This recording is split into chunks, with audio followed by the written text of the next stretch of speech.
Hello বন্ধুগণ, কেমন আছে সকলে? একটা নতুন ভিডিওতে তোমাদের সকলকে জানাই অনেক অনেক ওয়েলকাম।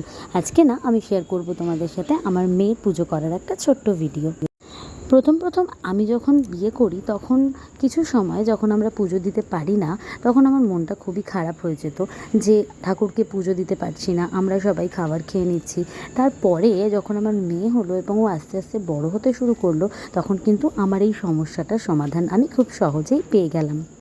মেয়ে যত বড় হতে শুরু করলো ততই আমাকে দেখে ও সব কাজ করার চেষ্টাও করতে শুরু করলো। তাই জন্য আমিও ভাবলাম কেননা আমার মতন করে সব কাজগুলো ওকে আমি আস্তে আস্তে শিখিয়ে দিই। তো এই রকম কথা ভেবেই কিন্তু ওকে আমি পুজো দেওয়াটা শিখিয়েছিলাম। আসলে যখন আমি পুজো দিতে পারি না তখন আমি ওকে বলি যে তুমি একটু পুজোটা দিয়ে দাও।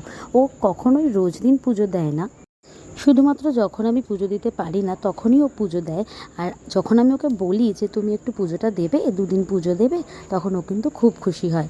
তাই তোমরাও কিন্তু পারো নিজেদের বাচ্চাদেরকে এরকমভাবেই সব কাজ নিজের হাতে ধরে নিজের মনের মতন করে শিখিয়ে দিতে। প্রথম আমি ওকে বলে দিতাম কিভাবে থালা বাসন ধুতে হবে, কিভাবে ঠাকুরকে ফুল দিতে হবে, কোন ঠাকুরকে কি ফুল দিতে হয়, কোন ঠাকুরের জন্য কি প্রসাদ দিতে হবে। কিন্তু আস্তে আস্তে দেখলাম ও যত বড় হতে শুরু করলো তত এই জিনিসগুলো ও নিজের মধ্যে অ্যাবজর্ব করতে শুরু করলো। এখন কিন্তু ওকে আর একদমই বলে দিতে হয় না যে কোন ঠাকুরকে কোন ফুল দিতে হবে বা কোন ঠাকুরকে কোন প্রসাদটা। তাই জন্য এখন যখন ও পুজো দেয় তখন কিন্তু আমি যদি ওর সামনে থাকি তাহলে ও একটু রেগে যায় বললেই চলে। আমাকে সবসময় বলে তুমি দূরে চলে যাও, আমি খুব ভালো করে এখন শিখে গেছি যে কী করে ঠাকুরের পুজো করতে হয়। আর বিশ্বাস করো, আমি যখন দূর থেকে দাঁড়িয়ে ওর পুজো করা দেখি তখন আমার মনে একটা শান্তি অনুভূত হয় যে আমি ওকে যা যা কিছু শেখাতে চেয়েছি সেগুলো কিন্তু আমি আমার মনের মতন করেই শেখাতে পেরেছি। তোমরাও কিন্তু ছোটোবেলা থেকেই তোমাদের সন্তানদেরকে এরকমভাবেই নিজের মনের মতো করে সব কাজ শিখিয়ে নিতে পারো। সন্তান সে মেয়েই হোক বা ছেলেই হোক, সবারই কিন্তু সব কাজই শেখা উচিত।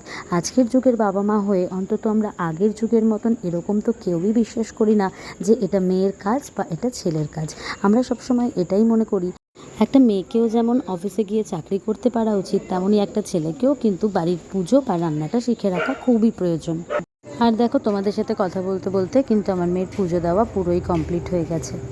পুজোর কাজটা মোটামুটিভাবে ওকে শিখিয়ে দিতে পারলেও আমি কিন্তু এখনও ওকে আগুন জ্বালিয়ে ধূপ বা দীপ জ্বালানো শেখাইনি, কারণ আমার মনে হয় বয়স আন্দাজেও এখনও অনেকটাই ছোট আগুন জ্বালানোর জন্যে। সেই কারণেই যখন বয়স হবে তখন কিন্তু নিজে থেকেই আগুন জ্বালানোটা শিখে যাবে।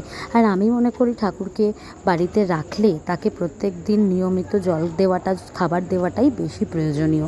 ধূপ যদি দিতে নাও পারো, খাবার আর জল তো তোমাকে তাকে দিতেই হয়, তাই না? তো দেখো, মেয়ের পুজো দেওয়া কিন্তু পুরোটাই কমপ্লিট হয়ে গেছে। আর এই সুন্দর করে পুজো দেওয়াটা তোমাদের কেমন লেগেছে অবশ্যই কিন্তু আমাকে কমেন্টে জানিও।